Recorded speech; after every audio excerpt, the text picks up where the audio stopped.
90-এর দশকের দিকে এই মাছের চপটা প্রত্যেকটা অনুষ্ঠান বাড়িতেই প্রায় হয়েছিল। আমরা যারা 90-এর দশকের ছেলেমেয়ে তারা জানি অবশ্যই। তো আজকে সেই কলকাতার নস্টালজিয়া মাছের চপের রেসিপি নিয়ে চলে এসেছি। তো নমস্কার, আমি দেবশ্রী, আমার চ্যানেল কুক উইথ দেবশ্রীতে সকলকে স্বাগত জানিয়ে আজ আবারও একটা রেসিপি নিয়ে চলে এসেছি। আজ করব মাছের চপ। এটা আপনারা যে কোনো মাছেরই করতে পারেন। আমি আজকে রুই মাছের করছি। তো রুই মাছের চপ করার জন্য এখানে আমি 4 পিস মাছের পেটি নিয়ে নিয়েছি। আপনারা দাগাও নিতে পারেন। আমি নিয়েছি কারণ মাছটা কাঁটা ছাড়াতে সুবিধা হবে সেই জন্যই। তো মাছটাকে আমি একটু নুন আর আদা রসুন দিয়ে 5 মিনিটের জন্য বয়েল করে নিয়েছি। এবার মাছটা বয়েল হয়ে গেলে এটা জল ঝরিয়ে ঠান্ডা করে নেব। তো মাছটা বয়েল হয়ে গিয়েছে, গ্যাস বন্ধ করে দিয়েছি। প্রথমেই আমি মাছগুলোকে জল থেকে তুলে নেব। তুলে নিয়ে একটা প্লেটে রেখে দেবো, দিয়ে ঠান্ডা হওয়ার জন্য অপেক্ষা করব। তো চলুন মাছগুলো ঠান্ডা হয়ে যাক ততক্ষণই চলুন মাছগুলো ঠান্ডা হয়ে যাওয়ার অপেক্ষা করি। মাছগুলো ঠান্ডা হয়ে গিয়েছে। এবার মাছগুলোর কাঁটাগুলো আমি খুব ভালো করে ছাড়িয়ে নেব। মাছগুলোর কাঁটা খুব ভালো করে ছাড়াবেন, বিশেষ করে তো দাগার পিস হলে অবশ্যই। তো মাছ ছাড়ানো হয়ে গিয়েছে। এবার মাছে যে এক্সট্রা জলটা রয়ে গিয়েছে সেটা আমি হাত দিয়ে চিপে ভালো করে বের করে দেবো। যতটা সম্ভব জলটা শুকিয়ে নিতে হবে।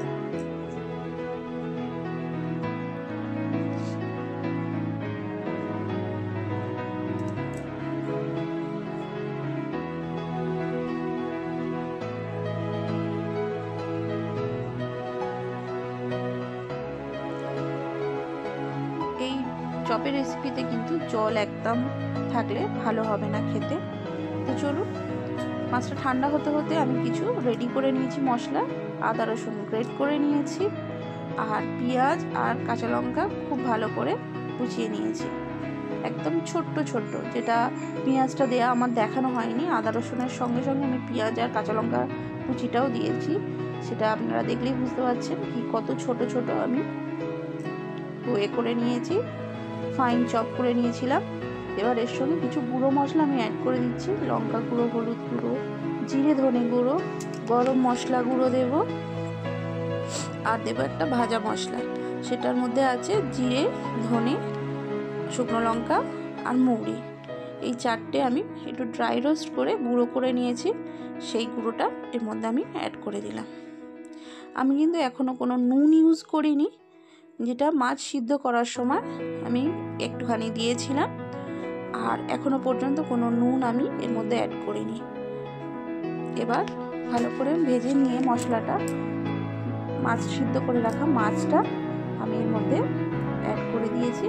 মাছটা দিয়েও মিনিট 3 সময় ধরে খুব ভালো করে ভেজে নেব মাছটা।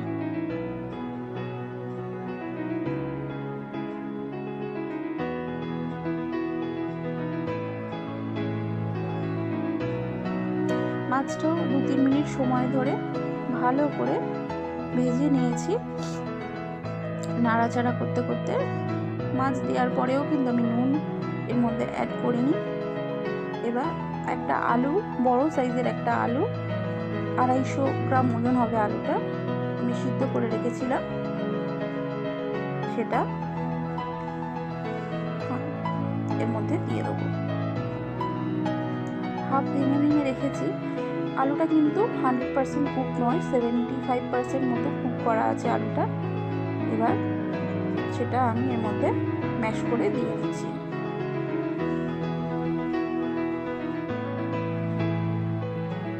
আলুটা দেওয়ার পর আমি নুন অ্যাড করছি। এবার চলুন আলুটা দিয়েও খুব ভালো করে এটা মিক্স করে নিই।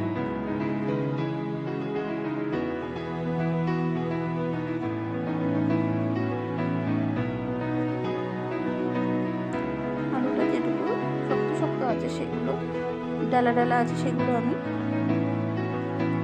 খুন্তির সাহায্যে খুব ভালো করে ম্যাশ করে নেওয়ার চেষ্টা করব।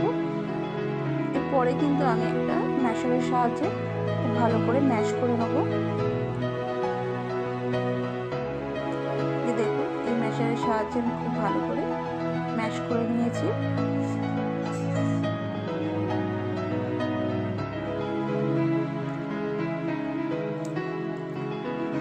এবার বেশ কিছুটা প্রায় 1 কাপ মতো ধনেপাতা কুচি আমি এর মধ্যে অ্যাড করে দিচ্ছি। দিয়ে ধনেপাতা দিয়েও খুব ভালো করে মিক্স করে নেব।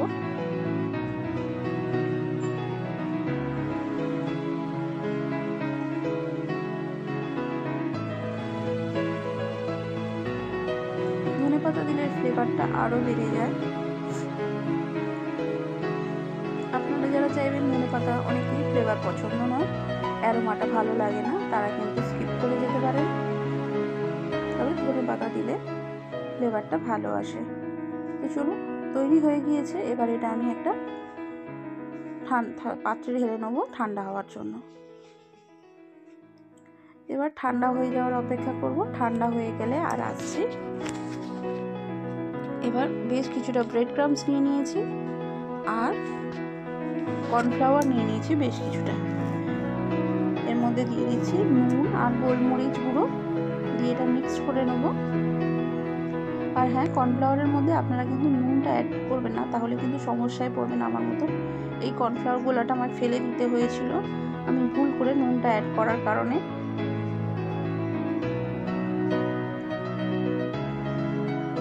শুধু গোলমরিচ গুঁড়োটা দিয়ে আর জল দিয়ে একটা পাতলা ব্যাটার আপনারা তৈরি করে নেবেন।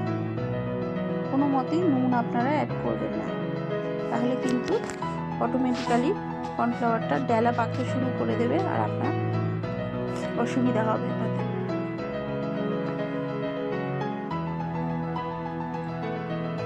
এই যে দেখছেন, গুলতে অসুবিধা হচ্ছে, মনে হচ্ছিল যেন সিমেন্টের মতো জমে যাচ্ছে। তো চলুন এবার চপগুলোকে গড়ে নিই। আপনাদের যেরকম ইচ্ছা সেই রকম শেপের আপনারা চপগুলো গড়ে নেবেন। আমি একটু ওভাল শেপের চপগুলোকে গড়ে নিয়েছি। ঠিক এইভাবে দেখুন, এইভাবে করে সমস্ত চপগুলো আমি গড়ে নেব।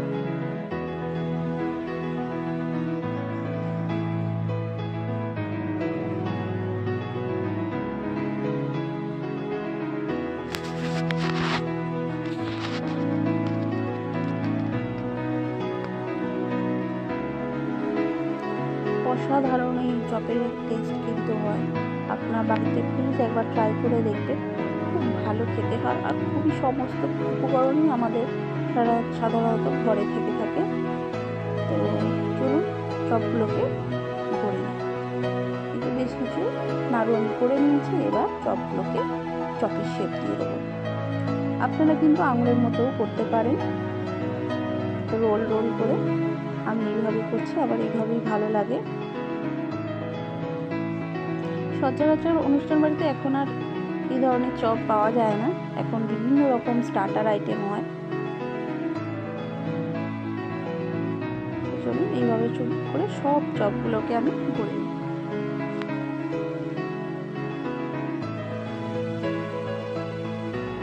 আপনাদের যেভাবে ইচ্ছা আপনারা সেইভাবে শেপ দিতে পারেন।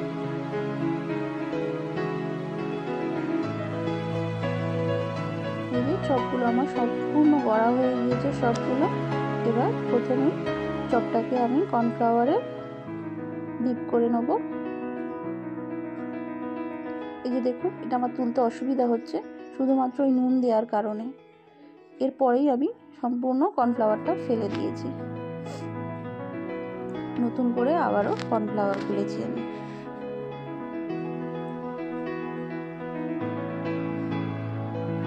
দেখুন কত স্মুথলি উঠে গেল। আমি ডবল কোট করব। ডবল কোট করলে চপের আকারটা সুন্দর হয় আর খেতেও ভালো লাগে। এই যে আবারও কর্নফ্লাওয়ারের গোলায় ডিপ করে নেব, নিয়ে আবারও কোট করে নেব।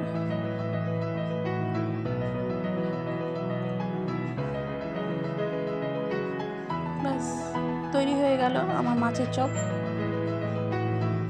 মাছের চপের এখনো অনেক কিছু ভাজা বাকি, তো এটা আমি আবারও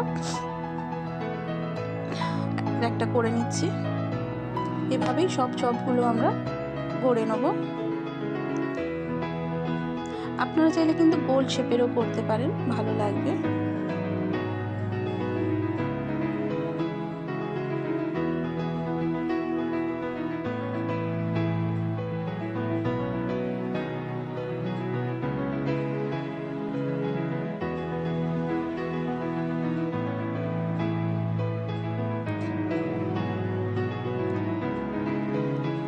চলুন এইভাবেই সব চপগুলো আমরা গড়ে নিই।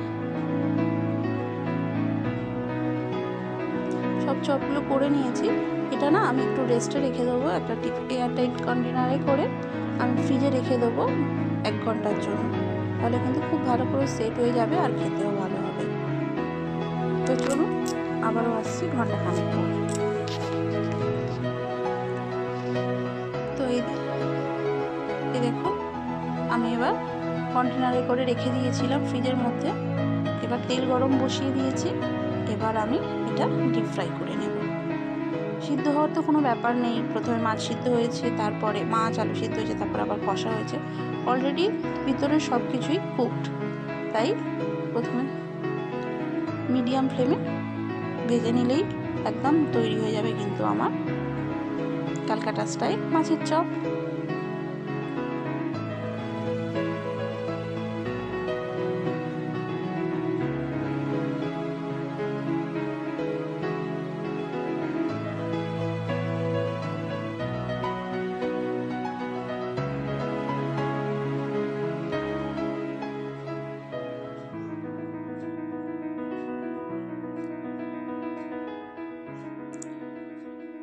তো চলুন লাল করে ভেজে নেব। তা এই যে খুব বেশি সময় লাগবে না ভাজতে, আমার চপ তৈরি হয়ে গিয়েছে। ক্যালকাটা স্টাইল মাছের চপ একদম রেডি। তো রেসিপিটা কেমন লাগলো অবশ্যই কমেন্টের মাধ্যমে জানাবেন। নতুন কোনো রেসিপি যদি মনে হয় দরকার তাহলেও কমেন্ট করতে হবে। আর নতুন যদি রেসিপিটা ভালো লেগে থাকে অবশ্যই লাইক, শেয়ার আর সাবস্ক্রাইব করে আমার পাশে থাকবেন। তো চলুন আজকের মতো টাটা, দেখা হবে অন্য কোনো দিন অন্য কোনো রেসিপির সঙ্গে।